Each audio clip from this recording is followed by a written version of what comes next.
और फिर रामदास जी, अब तो 48 घंटे का अल्टीमेटम दे दिया है मेला प्राधिकरण ने कि आप पहले ये तो साबित करिए कि आप शंकराचार्य है या नहीं। तो यानी कि योगी आदित्यनाथ से पंगा जो लिया है वो भारी पड़ने वाला है इस बार। जो सुप्रीम कोर्ट का आदेश है वो खुलकर सामने आएगा। नहीं नहीं, अब तो इस पर देश में चर्चा होगी कि ऐसे नकली फर्जी धर्म गुरुओं को हम क्यों बर्दाश्त करें। और देखिए, इस प्रकार के जितने फ्रॉडस्टर्स होते हैं, स्कैमस्टर्स होते हैं, ये हमारी सबसे कमजोर कड़ी है और यही लोग कल को हमें खराब करेंगे। हिंदू धर्म की सबसे कमजोर कड़ी है ये लोग। और बिल्कुल, और देखिए साहब, योगी जी से अगर आप पंगा लेंगे अब फिर किसी किस्म की कोई रियायत नहीं होगी। फिर किसी रियायत की आप वो मत करिए। योगी जी तो, और आप योगी जी से पंगा नहीं ले रहे हैं माघ मेले में। अरे ये हमारा धार्मिक रिचुअल है भाई, करोड़ों लोगों की श्रद्धा आस्था का ये मामला है। आप उसमें गड़बड़ी फैला रहे, आप उसमें विघ्न पैदा कर रहे। और देखिए, ये कोई मनगढ़ंत बात नहीं है, इस व्यक्ति पे सचमुच स्टे है। ये फर्जी शंकराचार्य है, इसने फर्जी विल बनाई है। स्वरूपानंद जी, अच्छा, ये जो विद्वत परिषद होती है, जब एक पीठ के एक शंकराचार्य नियुक्त हो जाते हैं तो विद्वत परिषद उसको अप्रूव करती है। वो अप्रूवल इसको आज तक मिला ही नहीं है। और दूसरी चीज, मैंने तो इसमें पूरी सीरीज की है, शंकराचार्य की जो क्वालिफिकेशंस बताई गई हैं उसमें जन्मना ब्राह्मण होना अनिवार्य है। ये आदमी जन्मना ब्राह्मण है ही नहीं। पहली बात तो बाकायदा आप इसका पूरा रिकॉर्ड उठा के देख लीजिए, पब्लिक डोमेन में सारे वो सर्टिफिकेट्स हैं, सारे रिकॉर्ड्स हैं। ये जन्मना ब्राह्मण नहीं है, ये फर्जी ब्राह्मण है और फर्जी शंकराचार्य है। तो जब स्टे लगा हुआ है सुप्रीम कोर्ट से, तो फिर रामदास जी अपने नाम के आगे शंकराचार्य कैसे लगा लेते हैं? इसका तो पूरा विरोध होना चाहिए। आप लगा लीजिए।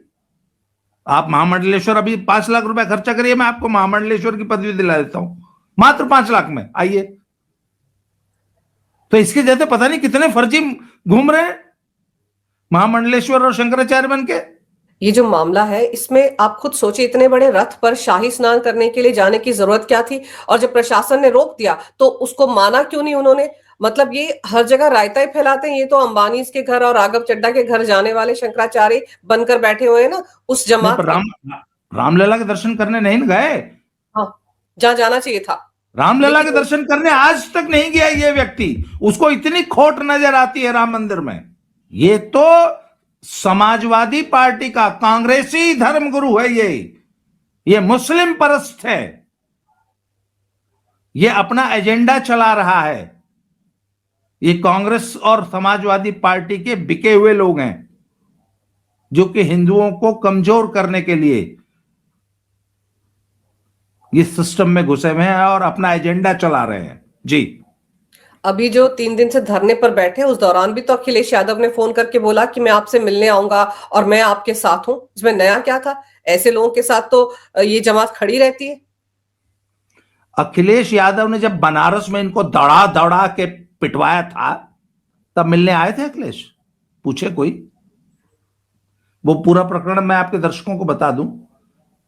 गणेश चतुर्थी पे गणेश प्रतिमाओं का विसर्जन था।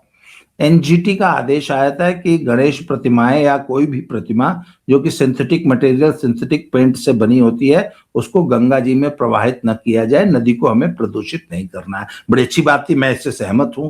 तो प्रशासन ने कुछ पॉन्ड्स निर्धारित कर दिए कि इन जलाशयों में आप प्रवाह कर दीजिए, विसर्जन कर दीजिए। फिर हम उन पॉन्ड्स को, जो सिंथेटिक मटेरियल, सिंथेटिक पेंट्स होते हैं, उनको हम निकाल के उन पॉन्ड्स को सफाई करा देंगे। कम से कम टेम्परेरी 1-2 दिनों के लिए पॉन्ड में थोड़ा बहुत जो होगा, इसको लेके ये अड़ गया कि नहीं हम तो गंगा जी में ही करेंगे। सबसे पहले तो यही धर्म सम्मत कार्य नहीं था। तो प्रशासन, भाई उसको तो आदेश था, प्रशासन से इन लोगों ने बदतमीजी की। प्रशासन ने इनको दौड़ा दौड़ा के मारा उसी बनारस की सड़कों पे। अच्छा, ऐसे लोग ना हमारे यहां इनको पिटाऊर लतखोर बोलते हैं। जो लात का भूत है वो बात से मान ही नहीं सकता, उसको कस के लतिया दीजिए, फिर चेला बन जाएगा आपको। आजकल ये मुलायम का चेला बना हुआ है। आजकल अखिलेश जी की बड़ी तारीफ करता है, क्यों? अखिलेश जी ने लाठियों से पिटवाया था। भाजपा चूंकि सम्मान करती है, बाबा जी खुद संत हैं, संतों का बहुत ज्यादा सम्मान करते हैं, तो ये आदमी सिर पे चढ़ रहा है। अखिलेश इनको 1 मिनट में सुधार देता। और वो, अच्छा एक चीज और बताऊं, वो अखिलेश ने भी नहीं पिटवाया था, आजम खान ने पिटवाया था, क्योंकि वो जो विभाग था ना, वो आजम खान के पास था उस वक्त। आजम खान ने लाठी लाठी पिटवाया तो उनको बाप बाप बोलता है। कांग्रेस भाजपा के खिलाफ धरना देंगे, भाजपा के खिलाफ एजेंडा चलाएंगे। तो बनारस में तो चुनाव लड़ने पहुंच गए थे पीएम मोदी के खिलाफ, याद है? पीएम मोदी के खिलाफ चुनाव लड़ेंगे, कैंडिडेट खड़े करेंगे, भितरघात करेंगे, मोदी के खिलाफ प्रचार करेंगे, मोदी का वोट काटने का काम करेंगे, मोदी को हरवाएंगे, मुख्तार अंसारी को जितवाएंगे, वहां से अजय राय को जितवाएंगे, केजरीवाल को जितवाएंगे, मोदी को हरवाएंगे। ये हिंदू है, बताइए। फंडिंग की है इसने मोदी के खिलाफ, भाजपा के खिलाफ कैंडिडेट लड़वाए हैं, उनकी फंडिंग की है। अगर इस तरह की हरकतें कर रहे हैं रामदास जी, तो फिर ये काहे के साधु संत हुए? हाँ, यही तो बात है, ही इज द पॉलिटिशियन। ये तो साधु संतों के वेश में ही द पॉलिटिशियन। आप याद करो, मैंने तो ये सुना है कि प्रियंका वाड्रा ने ही इनको शंकराचार्य की उपाधि दिला दी थी कागजों पर, कांग्रेस की। ये इनके जो गुरु थे ना, स्वामी स्वरूपानंद जी, असली कट्टर कांग्रेसी, और इंदिरा गांधी, राजीव गांधी और सोनिया गांधी के पिट्ठू सबसे बड़े तो थे स्वामी स्वरूपानंद जी। आपको ध्यान होगा कि जब राम मंदिर आंदोलन चल रहा था, तो कांग्रेस को यह पता था कि यह मुद्दा तो बहुत इंपॉर्टेंट है, तो कांग्रेस ये चाहती थी कि राम मंदिर बने, अगर बने, अव्वल तो बने ना, अगर बनाना पड़ जाए, या अगर राम मंदिर की लड़ाई लड़नी भी है हिंदुओं को खुश करने के लिए, तो कांग्रेसी इकोसिस्टम लड़े। तो इन्होंने एक रामालय ट्रस्ट बनवाया, और उस रामालय ट्रस्ट में का सर्वे सर्वा बना दिया इस कांग्रेसी शंकराचार्य स्वरूपानंद को। देख लीजिए कांग्रेस की प्लानिंग लॉन्ग टर्म। और लोग यहां तक बताते हैं कि वो जो शिलान्यास कराना और ताला खुलवाना, ये सारी स्वरूपानंद की प्लानिंग थी। और ये पूरा परिवार और ये पूरा इकोसिस्टम असल में राम मंदिर के नाम पे यदि राजनीति की है, गांधी परिवार ने की है, और इनके इन गुर्गों ने की है, स्वामी स्वरूपानंद ने की है। बाद में जब विश्व हिंदू परिषद ने सारा कुछ अपने हाथ में ले लिया, सारा आंदोलन विश्व हिंदू परिषद और माननीय अशोक सिंघल जी के नेतृत्व में वो भेप के ने संचालन किया सब, तो ये फिर राम मंदिर का विरोध करने लगा, क्योंकि इन्होंने देखा कि यार ये तो बीजेपी, आरएसएस और विश्व हिंदू परिषद के हाथ में चला गया आंदोलन, तो फिर ये उस आंदोलन का विरोध करने लगे। तब ये सरेआम बाबरी मस्जिद के पक्ष में आ गए ये लोग। तो स्वामी स्वरूपानंद इनके गुरु ही तो थे, तो ये तो पुराने पापी है, पुराने गाग हैं। इनका बस चले तो आज ये राम मंदिर तोड़ के वहां बाबरी मस्जिद बनवा दे। और शंकराचार्य की उपाधि कैसे इन्होंने हासिल कर ली, जिसपे सुप्रीम कोर्ट को स्टे लगाना पड़ा?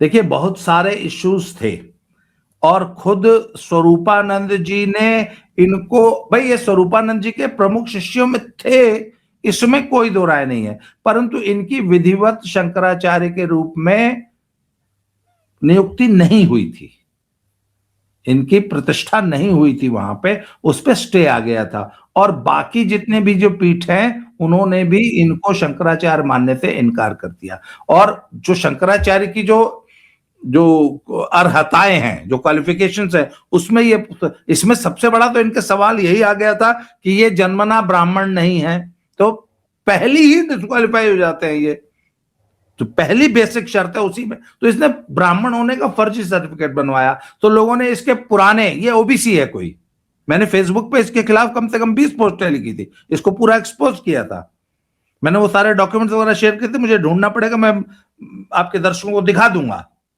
तो ये इसने ब्राह्मण होने का फर्जी सर्टिफिकेट बनवाया। तो जो काशी की जो विद्युत परिषद है उन्होंने उसको प्रूव नहीं किया कि ये आदमी क्वालिफाई ही नहीं करता। तो सुप्रीम कोर्ट में मामला चल रहा है, सुप्रीम कोर्ट ने स्टे लगा रखा है। ये तो अगर शंकराचार्य की उपाधि का दुरुपयोग कर रहे हैं, अगर अपना नाम के आगे शंकराचार्य लिखते हैं तो